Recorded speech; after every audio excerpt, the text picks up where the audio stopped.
할렐루야. 함께 예배하는 주님의 사랑하는 성도님들을 축복합니다. 오늘 함께 찬양하며 나아가겠습니다. 오늘 부를 찬양은 내 안에 가장 귀한 것 찬양하겠습니다.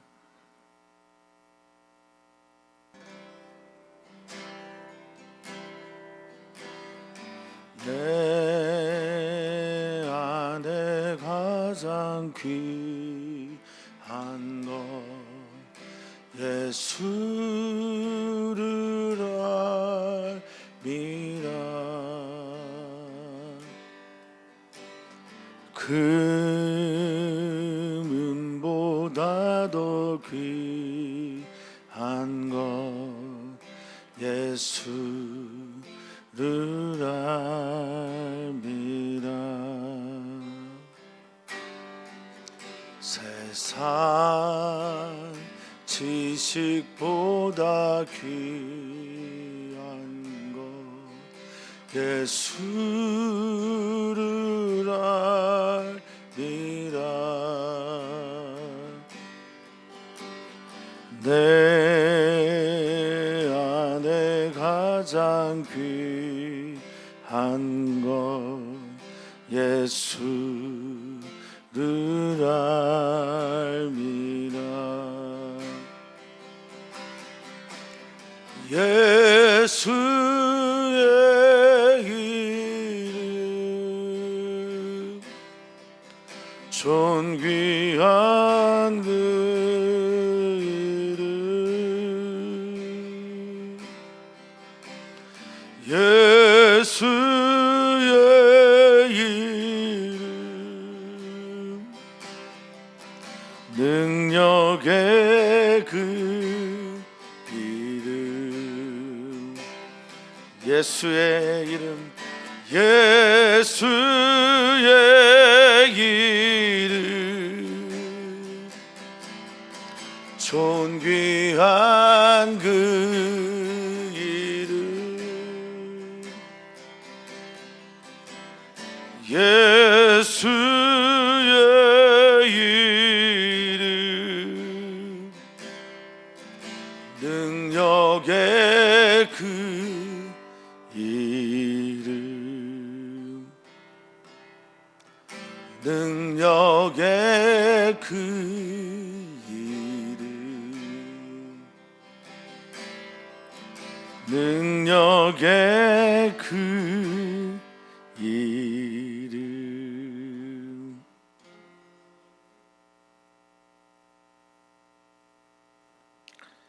하나님 감사합니다. 오늘 예배할 수 있게 해주시고 예배 자리를 불러 주시니 감사를 드립니다.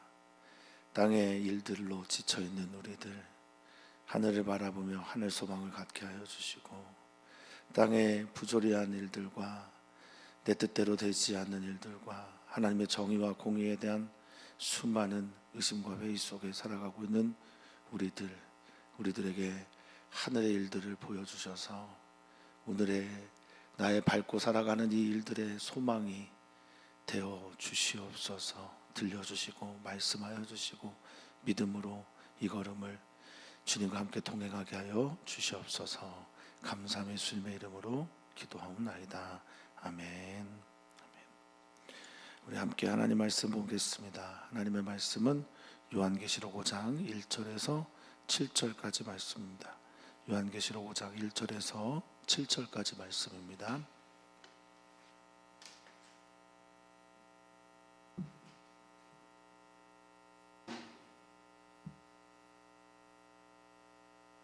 제가 봉독하겠습니다. 내가 보매 보좌에 앉으신 이의 오른손에 두루마리가 있으니 안팎으로 썼고 7 인으로 봉하였더라. 또 보매 힘 있는 천사가 큰 음성으로 외치기를 누가 그 두루마리를 펴며 그 인을 떼기에 합당하냐 하나 하늘 위에나 땅 위에나 땅 아래에 능히 그 두루마리를 펴거나 보거나 할 자가 없더라. 그 두루마리를 펴거나 보거나 하기에 합당한 자가 보이지 아니하기로 내가 크게 울었더니 장로 중에 한 사람이 내게 말하되 울지 말라. 유다 지파의 사자 다윗의 뿌리가 이겼으니 그 두루마리와 그 일곱인을 떼시리라 하더라. 내가 또 보니 보좌와 내 생물과 장로들 사이에 한 어린 양이 서 있는데 일찍이 죽임을 당한 것 같더라. 그에게 일곱 뿔과 일곱 눈이 있으니 이 눈들은 온 땅에 보내심을 받은 하나님의 일곱 영이더라. 그 어린 양이 나와서 보좌에 앉으신 이의 오른손에서 두루마리를 취하시니라. 아멘. 아멘. 아멘. 요한계시록 4장과 5장 하늘을 보는 자, 즉 하나님께서 보여주시는 하늘의 이야기를 보면서 소망을 이야기하는 요한의 모습이 지금 보이고 있는 거죠. 당시 이제 요한계시록이 기록된 당시에 그 시대를 정확하게 예측하기는 어렵지만 네로 황제 시대 혹은 도미티아누스 황제, 그래서 기독교를 향한 1차, 2차의 대대적인 박해가 있었던 시기로 많은 분들이 예상을 합니다. 이제 모든 교회들이 또 그리스도 예수를 믿는 사람들이 박해 중에 있을 때 어떻게 이 험난 줄령과 같은 일들을 넘어갈 수 있을까? 고통과 박해 시간을 건너갈 수 있을까? 그때 사도 요한에게 찾아오셔서 계시하신 예수 그리스도의 말씀이 우리들이 읽고 있는 요한계시록이라 이해하시면 되겠습니다. 땅의 일로 괴로워하고 있는 이들에게 하늘을 보여주시는 주님께서 하늘의 그 일들을 우리에게 나타내심으로 오늘의 걸음을 의미 있게 살아가라고 초대하는 말씀이 요한계시록이라 믿습니다. 그래서 요한계시록은 임진수 감신대 교수님에 의하면 예수 우리의 복음의 연장선상이다라는 말과 맥이 닿는다고 할 수 있겠습니다. 자, 오늘 보좌를 보고 있는 요한에게 또 다른 이야기가 펼쳐지게 됩니다. 자, 보좌에 앉으신 그분, 내 생물과 24장로의 찬양을 받기에 합당하신 하나님께서 오른손에 두루마리를 가지고 있습니다. 오른손은 항상 오른손은 항상 바르고 강력한 힘을 상징하곤 하는데요. 하나님의 통치 또 하나님의 능력이 드러나는 손이라고 할 수 있겠습니다. 그 오른손에 두루마리가 있는데 이 비볼리온이라고 하는 이 두루마리는 율법, 하나님의 예언서 이렇게 이해하시면 되는데 나중에 이제 바이블이 되는 거죠. 그러니까 이제 캐논, 정경이 되는 말이 되기도 합니다. 근데 거기에 글이 써져 있는데 1절에 보니까 일곱인으로 봉하였다라고 말하고 있습니다. 당시 시대상으로 이해를 하게 되면 일곱인으로 봉하였다라는 건 절대 펼쳐서는 안 되는 어떤 유언 같은 문서이기도 하고, 또 일곱인으로 봉하였다라고 하는 건 하나님의 절대 주권 안에서 완전한 인으로, 그러니까 도장 같은 거죠. 그걸로 찍혀 있기에 누구도 열 수 없는 그런 걸 말합니다. 일곱인, 그러면 이 두루마리는 어떤 의미일까? 이제 우리가 이해하면 이제 앞으로 보게 되겠지만, 이 일곱인이 있는 두루마리는 앞으로 펼쳐질 역사. 그런데 그 역사가 땅에서 일어날 일들이긴 한데 하늘에서 문이 열려야 이루어지는 역사인 거죠. 이 말은 이런 겁니다. 땅의 모든 역사의 주관자가 하나님이시라는 거고, 하나님의 말씀에 이 두루마리, 그것이 떼어져야 이 역사에 일어나는 일들이 일어나게 된다. 그리고 세상 끝에, 이 요한계시록은 또 끝날에 대한 말씀이기도 하니까 세상 끝에 일어날 일들을 보여주고 있는 게 요한계시록에 있는 이 두루마리라고 할 수 있겠습니다. 이 비밀 문서와 같은 건데 떼어져야만 그제야 끝이 오고, 복음이 전파되고 그제야 끝이 오게 될 때 영원한 천국과 예수님의 다시 오시는 재림을 우리는 맞이하게 된다라는 겁니다.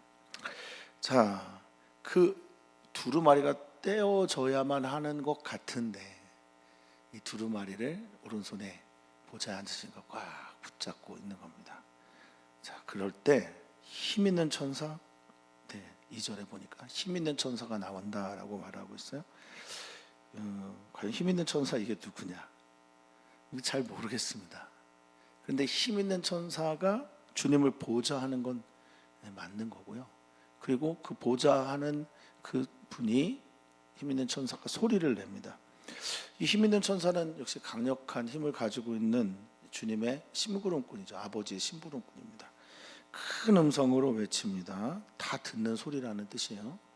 이 크다라는 게 요즘에도 뭐 많이 나오는 얘기죠. 메가스라고 해서 엄청나게 큰, 그러니까 이 신적인 크기의 큼이라고 해서 모두가 다 들어야 되는 이야기라는 겁니다. 여기에 큰 음성은 아무도 예외 없이 모두가 다 이 음성에 귀를 기울여야 하는 말씀이다라는 겁니다. 그 모든 세계 사람들이 들어야 될 힘 있는 천사의 이야기는 뭐냐? 누가 그 두루마리를 펴고 그리고 그 인을 떼기에 합당하냐라는 겁니다. 누가 그것을 펴고 그것을 뗄 수 있겠는가? 여기에 제가 이제 요한계시록에 매우 중요한 동사 중에 하나를 소개를 했었는데 그게 이제 아노이고입니다. 문도 열리고 하늘도 열리고 비밀이 열리고 할 때 이제 펴지다라고 할 때 쓰여진다는 건 아노이고입니다. 근데 닫혀져 있는, 그리고 우리가 알 수 없는 그런 거죠. 그리고 막혀져 있는, 그래서 건너갈 수 없는 힘이 부족하니까 그런 곳이 열리게 됐다. 그걸 펴게 됐다. 그 인을 떼게 됐다라고 말하는데, 합당하다라는 이 말은 힘 있는 그런 의미가 아닙니다. 뭐 아버지 하나님의 손에서 그걸 힘으로 뺏을 자가 어디 있겠어요? 그런 합당이 아닙니다. 하나님의 그 마음에 말씀에 적합한, 합한 자가 누구냐라는 그런 질문이겠죠. 이 소리를 다 들어야 하고, 그리고 이것에 대한 답도 보니까 하늘 위는 하늘 안에, 하늘의 존재들 가운데 이런 뜻이죠. 뭐 천사나 순교하여 올라간, 이제 뒤에 보면 나옵니다만, 그런 믿음의 사람들이라든지 12장로 생물 누구도 해당되지 않는, 그리고 땅 위에 피조물에, 피조 세계에 있는 어떤 존재도 안 되고, 땅 아래 음부에 있는 존재 당연히 안 되는, 능히 그 두루마기를 펴거나, 아노이고죠, 이거 열거나 인을 떼거나, 그러나 또 볼 자도 없다. 그런 힘이, 또 그런 적합한 자가 있을 수가 없다라고 합니다. 근데 이제 요한이 바라보고 있는 하늘은 그 두루마리가 펼쳐져야 그 예언의 말씀이, 심판의 말씀이, 구원의 말씀이 펼쳐져야, 성취가 돼야 이 비로소 끝이 오고,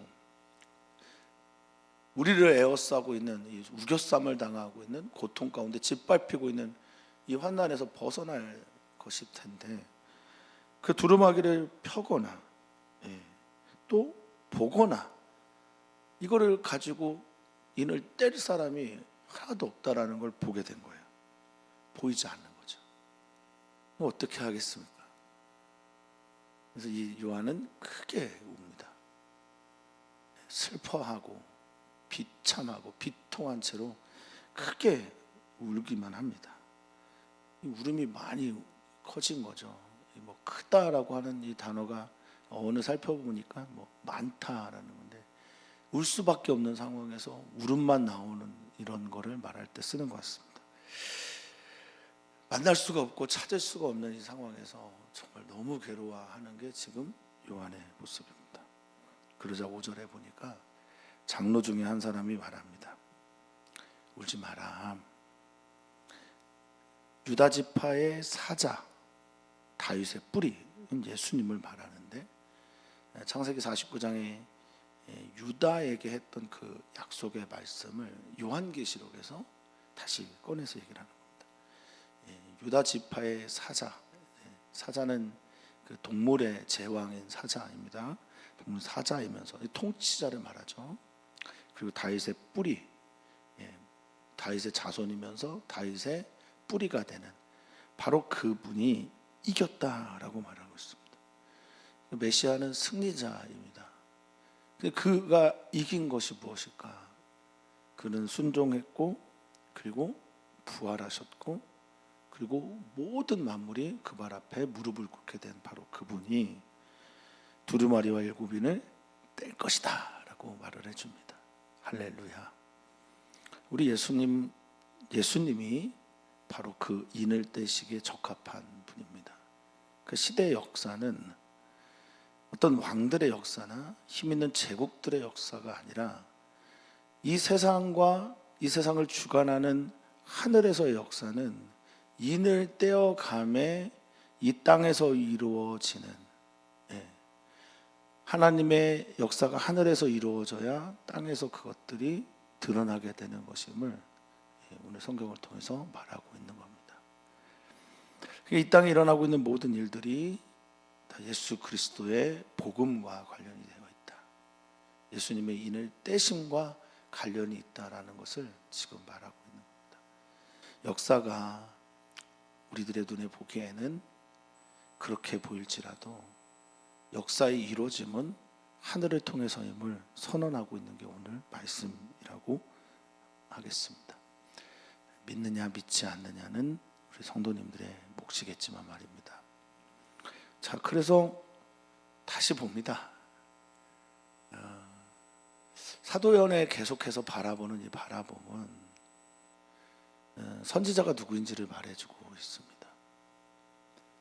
하늘을 바라보고 하늘 아버지의 마음으로 세상을 주석하는 이들이 바로 진짜 예언자고 선지자이죠. 내가 보니 보좌와 하나님의 보좌와 내 생물들과 장로들 주변의 사이에 한 어린 양이 서 있는 겁니다. 성경은 요한계시록은 이 어린 양을 하나님의 보좌와 내 생물과 24장로가 있는 그 중심에 세우는 겁니다.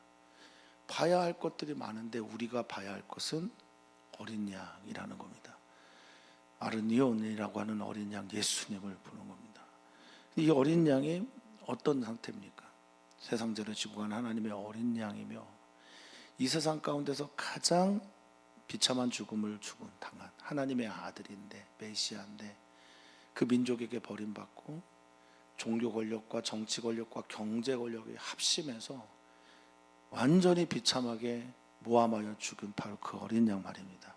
그가 하늘 보좌에서 중심에 있다라는 거예요. 이 땅을 비참하게 살아가는 사람들, 이 땅 가운데 배신을 당하고 이 땅 가운데 조롱을 당하고 언어적 행위와 비언어적인 행위 등을 통해서 놀림을 당하고 있는 그리스도인들, 그를 따라가는 어린 양을 따라가는 그리스도인들, 그들이 지금 하늘 중심에 누가 있는지를 보라라고 초대하고 있는 겁니다.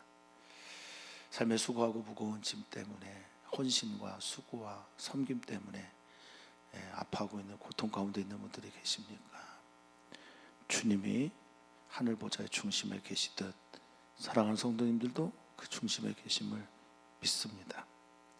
자, 그를 보는데 일찍 죽임을 당한 것 같다고 말해요. 이 일찍 죽음을 당하다라고 하는 헬라어가 스파조라는 단어입니다. 스파조라는 단어는 도살하다, 도살당하다, 그렇죠. 그러니까 살육당하다, 죽임당했다, 이런 뜻입니다. 근데 그에게 7뿔이 있어요. 어린 양에게 뿔이 7개. 뿔은 언제나 힘을 상징하죠.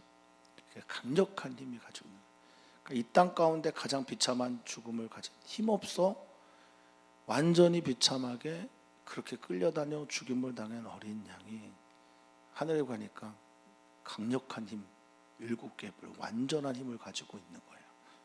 그리고 7눈이 있다고 말하는데, 7눈은 온 땅에 보내심을 받은 하나님의 7영이다라고 말합니다. 성령에 충만한 삶을 살아가는 사람들은 땅에서 낮았는 자의 바닥의 삶을 살고, 성령이 충만한 삶의 땅의 결과는 하늘 보좌의 중심이라는 것을 우리에게 말해주고 있습니다. 이게 이제 7영, 성령의 충만함, 완전한 성령의 사람 예수 그리스도를 말씀하는 거죠. 자, 여기서 7눈이라고 하는 건, 눈은 언제나 통찰력을 말하고 지혜를 말합니다. 그 성령 충만한 사람들은 지혜로운데 통찰력을 갖고 있는데, 어떤 거냐? 이 땅에서 높은 자가 하늘에서 높은 자가 아니라는 거죠. 당시에 이제 판테온이라고 하는 만신 사상은 신들이 계급을 가지고 있습니다. 그래서 가장 높은 신, 뭐 낮은 신. 그러니까 하늘 세계가 그러니까 땅에 살고 있는 너희도 그렇게 살아라. 노예는 노예로 살아야 된다. 이런 의미인데, 지금 성경이 말하고 있는 것은 가장 낮은 곳에서 모든 사람들을 섬겼던 어린 양, 그래서 모든 사람들의 죄를 지고 갔던 하나님의 어린 양 예수는 하늘에서 가장 높임을 받는 존재다라는 겁니다. 할렐루야. 이걸 볼 수 있는 게 통찰력, 일곱 눈이라는 거, 일곱 영이라는 겁니다. 근데 할렐루야, 놀랍게 정말 찬양하고 감사. 그렇게 통곡했는데 그 인이 떼어지지 않아서 울며 괴로워했는데 말입니다. 그 어린 양이 나아갑니다.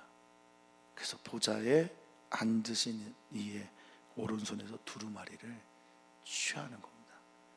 그 힘 있는 천사가 말했던 적합한 자, 합당한 자가 바로 이 어린 양이라는 겁니다. 성령에 충만한, 그리고 하나님의 마음에 합한, 그리고 하나님의 마지막 역사 경영을 이루어 갈 중심으로 어린 양 예수가 등장한 겁니다. 사랑하는 성도님들, 우리는 예수님을 믿습니다. 그 예수님이 인을 떼시고 인을 떼어가는 모든 과정들이 바로 역사의 진보라는 것을 여러분 믿으셨으면 좋겠고, 이 땅의 어려움 가운데 하늘을 바라보는 자로 오늘 소개되어 있는 하늘 보좌의 일들을 나의 삶의 중심에 모셔드리고 사는 우리 귀한 성도님들 되시기를 축원하고 또 축복합니다. 오늘 우리는 기도합니다. 목요일마다 우리는 일터 교회를 위해 기도를 하고, 일터 교회에 있는 모든 결정과 선택 가운데 하나님께서 생명의 말씀을 불어넣으셔서 하나님의 뜻 선택할 수 있도록 기도해 주시고요. 또 우리는 기도합니다. 목요일마다 우리는 우리의 가정을 위해서 기도하는데요, 가정을 위해서 기도해 주시고, 우리 새로운 목회를 준비하는 전현수 목사님 위해서도 기도를 해주시면 감사하겠습니다. 또한 기도해 주시면 감사하겠습니다. 교회가 교회 될 수 있도록 그렇게 기도를 부탁을 드립니다. 하나님, 오늘 우리는 하나님 말씀 앞에 섭니다. 하나님의 말씀이 이루어지는 그 삶의 현장, 우리들이 살아가는 삶의 자리가 되게 하여 주시옵소서. 주님을 믿습니다. 주님을 믿어야만 사는 이 세상에서 주님이 뚜렷하게 보이지 않을 때라도 믿음을 선택하며 믿고 나아가는 이에게 여호와 이레의 복이 있게 하여 주시옵소서. 감사하며 사랑 많으신 예수님의 이름으로 기도하옵나이다. 아멘.